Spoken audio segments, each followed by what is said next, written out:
الجلال والإكرام کریم رب ادا کوم درود شریف ختم جوش الله د دې په برکت سره زموږ د صغیره کبیره ګناهونه معاف کړي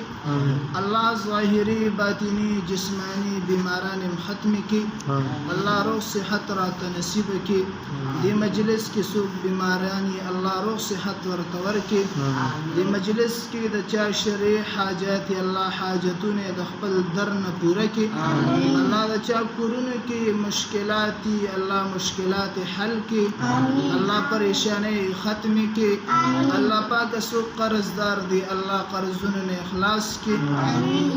اللہ سو وفات شوی اللہ کامل مغفرت نصیب کی اللہ درجات بلند کی آدم علیہ السلام نواخلا نن وقت پر سوک مسلمانان وفات شوی اللہ کامل مغفرت نصیب کی اللہ دا جہنم دا اورنم بچ کی جنت فردوس کی اعلی مقام را ترا کی اللہ مونږ د زنکدن د سختونم اوساتي د قبر د عذاب نم اوساتي الله پاک د جهنم د اورنم اوساتي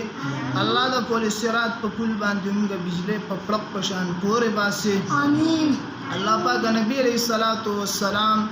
چې د امت د پاره کمی د خیر دعاګانې غوښتي کې زوم پوره سو کې الله د کوم شروع